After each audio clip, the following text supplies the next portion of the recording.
तो दोस्तों आज हम फिर से आपके लिए लेकर आए हैं देश दुनिया की सभी ताजा बड़ी खबरें फटाफट एक एक कर विस्तार से आज आपको बताएंगे। तो वीडियो को अंत तक जरूर देखें। दोस्तों वीडियो बनाने में हमें काफी मेहनत लगी है, तो वीडियो को दिल से लाइक कर दीजिए। दोस्तों पहली खबर में आपको बता दें कि तालिबान के सामने दुनिया भर के देशों ने टेके घुटने। संयुक्त राष्ट्र ने भी 2 करोड़ अमेरिकी डॉलर का तालिबान की मदद का किया ऐलान। अमेरिका भारत की बड़ी मुश्किलें। वहीं आपको बताएंगे दोस्तों कि हरियाणा से बीजेपी को लगा बड़ा झटका। हरियाणा में भाजपा के 3 नेताओं ने कांग्रेस पार्टी का थामा दामन। वहीं आपको बताएंगे दोस्तों कि अब्बा जान पर बयान देकर बुरी तरह से फंसे योगी आदित्यनाथ। योगी के खिलाफ बिहार में एफआईआर हुई दर्ज। वहीं आपको बताएंगे दोस्तों कि इजराइल और फिलिस्तीन में एक बार फिर से जंग हुई शुरू।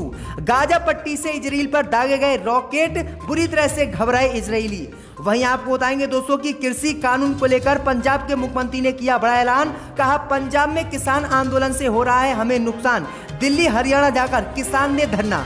वहीं आपको बताएंगे दोस्तों कि कर्नाटक में भाजपा ने तोड़वाया हिंदू मंदिर, तो विपक्ष ने किया विरोध। बुरी तरह से फंस गए मोदी अमित शाह। तो सभी खबरों को आपको बताने वाले हैं दोस्तों। वीडियो को लाइक कर चैनल को सब्सक्राइब कर दे।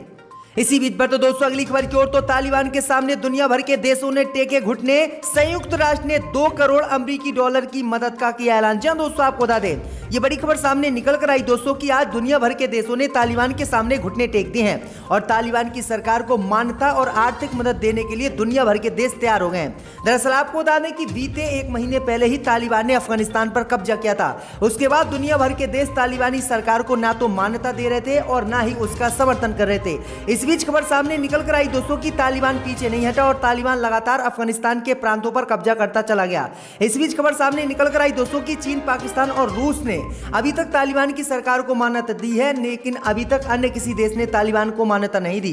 इस बीच खबर सामने निकल कर आई दोस्तों कि इन तीनों महाशक्तिशाली देशों के मान्यता देने के बाद अब दुनिया भर के देश तालिबान के सामने झुक गए हैं।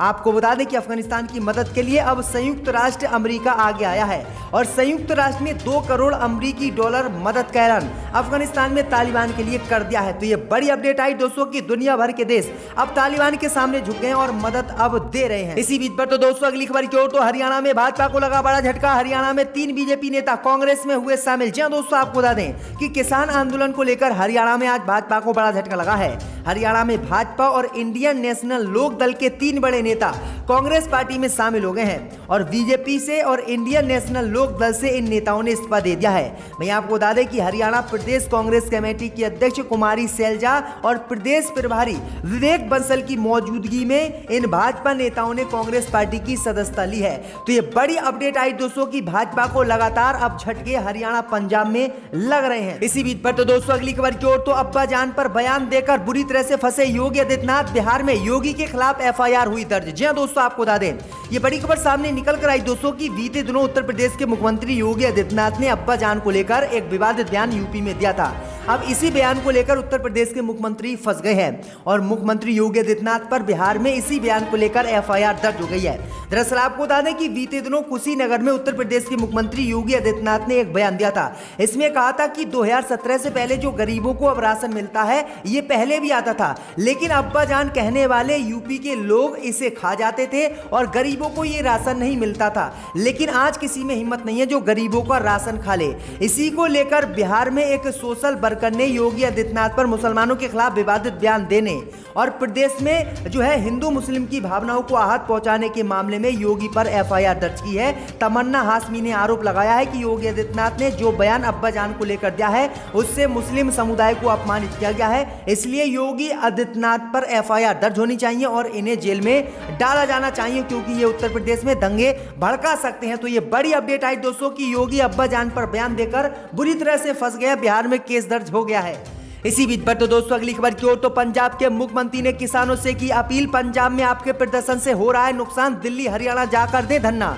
जी दोस्तों आपको बता दें ये बड़ी खबर सामने निकल कर आई दोस्तों कि कृषि कानून को लेकर पिछले 10 महीने से किसानों का आंदोलन दिल्ली सहित पंजाब हरियाणा में जारी है। इस बीच खबर सामने निकल कर आई दोस्तों कि कृषि कानून को लेकर जो आंदोलन किसान कर रहे हैं उसी पर आज पंजाब के मुख्यमंत्री कैप्टन अमरिंदर सिंह ने बड़ा बयान दिया है।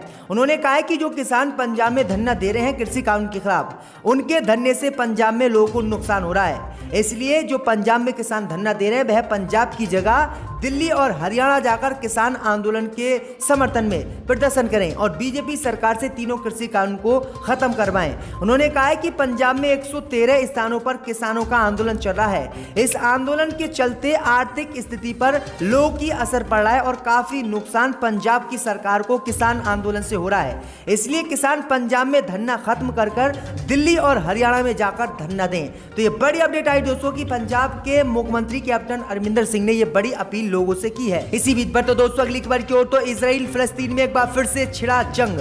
हमास ने दागे इजराइल पर कई रॉकेट। जी दोस्तों आपको बता दें ये बड़ी खबर सामने निकल कर आई दोस्तों कि फिलिस्तीन और इजराइल में एक बार फिर से तनाव बढ़ गया है और दोनों देशों में युद्ध जैसी स्थिति फिर से शुरू हो गई है। दरअसल आपको बता दें कि बीते दिनों गाजा पट्टी से इजराइल की ओर रॉकेट हमास ने दागे हैं और इन रॉकेट में इजराइल के लड़ाकू विमान क्षतिग्रस्त हुए हैं और कई सैनिक मारे गए हैं, जिसके बाद जंग की स्थिति बढ़ गई है और इजराइल हमास फिलिस्तीन में कभी भी जंग छिड़ सकती है।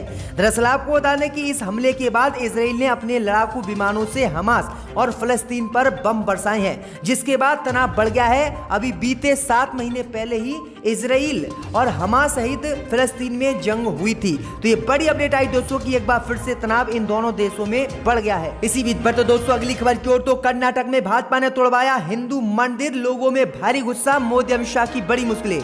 जी दोस्तों आपको बता दें कि मंदिर के नाम पर सत्ता में आने वाली बीजेपी अब मंदिरों के खिलाफ देश में उतर आई है। दरअसल आपको बता दें कि कर्नाटक में बीजेपी ने जो है एक प्राचीन मैसूर में मंदिर को तोड़वा दिया है। वहीं आपको बता दें कि इसकी जानकारी कर्नाटक के पूर्व मुख्यमंत्री सिद्धरामैया ने दी है। उन्होंने कहा है कि मैसूर जिले के नंजागुड़ में एक प्राचीन हिंदू मंदिर को बीजेपी ने तोड़वा दिया है, मैं इसकी निंदा करता हूं। उन्होंने कहा है कि मंदिर को तोड़वाने से पहले भाजपा सरकार को स्थानीय निवासियों से परामर्श करना चाहिए था कि मंदिर को तोड़वाना है या नहीं। उन्होंने कहा है कि जिस तरह से मंदिर तोड़वाकर भाजपा ने हिंदुओं की भावनाओं को ठेस पहुंचाया है, इसका जिम्मेदार बीजेपी है और बीजेपी को दोबारा से मंदिर बनवाना चाहिए और सरकारी जमीन हमें देनी चाहिए। तो ये बड़ी अपडेट आई दोस्तों कि भाजपा किस तरह से अब अपने ही राज्यों में मंदिरों को तोड़वा रही, जबकि मंदिर के नाम पर ही बीजेपी पूरे देश में सत्ता में आई है। इसी बीच पर तो दोस्तों अगली खबर की ओर तो बिहार में बीजेपी नेताओं ने बख्तियारपुर का नाम बदलने की मांग। नीतीश कुमार बोले लोग करते हैं फालतू बात। जी हाँ दोस्तों आपको बता दें ये बड़ी खबर सामने निकल कर आई दोस्तों कि बिहार की राजधानी पटना से सटे बख्तियारपुर का नाम बदलने की बिहार में भाजपा ने मांग की है, क्योंकि बख्तियारपुर सूबे के मुखिया नीतीश कुमार का जन्म स्थान है। ऐसे में बख्तियारपुर का नामकरण मुख्यमंत्री के नाम पर करने की बीजेपी नेताओं ने मांग उठाई है।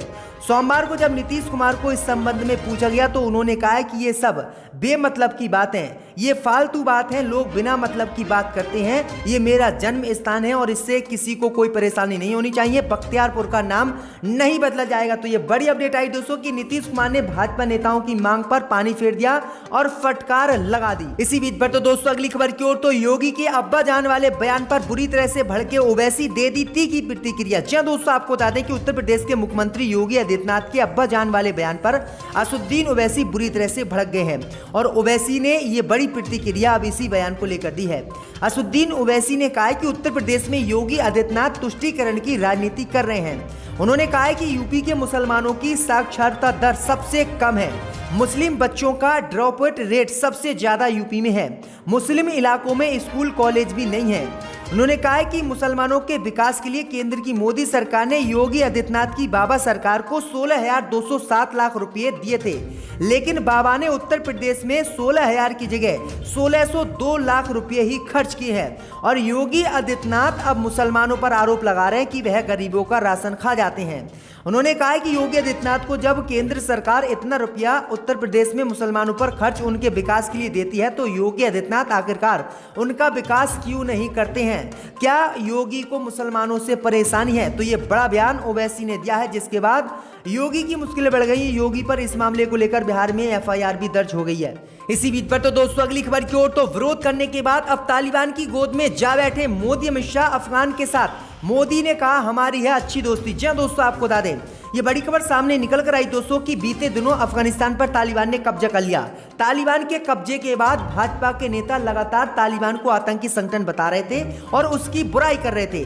इस बीच खबर सामने निकल कर आई दोस्तों कि चीन, रूस, पाकिस्तान ने जब तालिबान का साथ दिया, उसके बाद अब मोदी, अमित शाह ने भी घुटने टेक दी हैं और मोदी सरकार ने अब तालिबान को आतंकी संगठन मानने से साफ इनकार कर दिया है और कहा है कि अफगानिस्तान से हमारे ऐतिहासिक संबंध है, इसलिए अफगानिस्तान हमारा अच्छा दोस्त है और हम अच्छे दोस्त के रूप में ही अफगानिस्तान के साथ काम करेंगे और अफगानिस्तान के सरकार को भी मान्यता देंगे। तो ये बड़ी अपडेट आई दोस्तों कि किस तरह से संघी अब जो है तालिबान के सामने झुक गए हैं। जो एक तरफ विरोध करते थे, आतंकी संगठन बताते थे, अब वही लोग तालिबान की तारीफ कर रहे हैं और उसे अपना ऐतिहासिक दोस्त बता रहे हैं। आपकी क्या राय इस खबर पे हमें कमेंट में जरूर बता दें। इसी बीच बढ़ते दोस्तों अगली खबर की ओर, तो यूपी में बीजेपी के साथ मिलकर सरकार बनाएगी बसपा, दिया है जवाब। जी दोस्तों, आपको बता दें कि बसपा के वरिष्ठ नेता सतीश चंद्र मिश्रा ने कहा है कि उत्तर प्रदेश में चुनाव के बाद भी पार्टी भाजपा के साथ गठबंधन नहीं करेगी।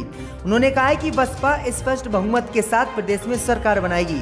सतीश चंद्र मिश्रा ने यह भी कहा है कि उनकी पार्टी किसी भी अन्य पार्टी के साथ यूपी में गठबंधन नहीं करेगी। बसपा के महासचिव ने कहा है कि हम विपक्ष में बैठना पसंद करेंगे, लेकिन यूपी विधानसभा के लिए हम ना तो किसी अन्य पार्टी के साथ गठबंधन करेंगे और ना ही समर्थन लेंगे। उन्होंने कहा है कि बसपा 2022 में पूर्ण बहुमत के साथ अपनी सरकार बना रही है। चुनाव के बाद किसी भी अन्य पारदर्शी की स्थिति में हम किसी भी कीमत पर भाजपा के साथ नहीं जाएंगे। तो ये बड़ी अपडेट आई दोस्तों कि अब मायावती ने बीजेपी को साफ झटका दे दिया है कि हम किसी भी कीमत पर बीजेपी के साथ नहीं जाएंगे, चाहे बीजेपी की सरकार गठबंधन से बने या ना बने। इसी बीच पर तो दोस्तों अगली खबर की ओर, तो मुख्यमंत्री बदलने पर कांग्रेस ने भाजपा पर बोला हमला, कहा असफल मुख्यमंत्रियों को बदलने में व्यस्त है भाजपा। जी दोस्तों, आपको बता दें कि बीजेपी ने गुजरात में मुख्यमंत्री पद से विजय रूपाणी को हटा दिया, उनकी जगह भूपेंद्र पटेल को मुख्यमंत्री बनाया गया।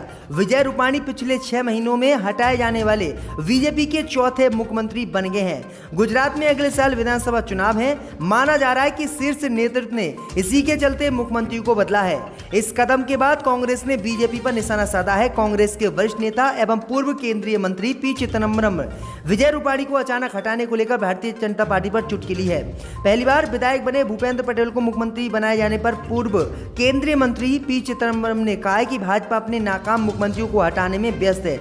आखिर भाजपा को ये एहसास कब हुआ है कि मुख्यमंत्री ठीक से काम नहीं कर रहे हैं। गुजरात में रूपाणी से पहले भाजपा ने लिंगायत के दिग्गज वीएस येदियुरप्पा की जगह कर्नाटक के मुख्यमंत्री के रूप में बसवराज एस बोम्मई को नियुक्त किया था। इससे पहले उन्होंने जो है उत्तराखंड में मुख्यमंत्री बदल दिया था। तो ये बड़ी अपडेट आ रही दोस्तों। एक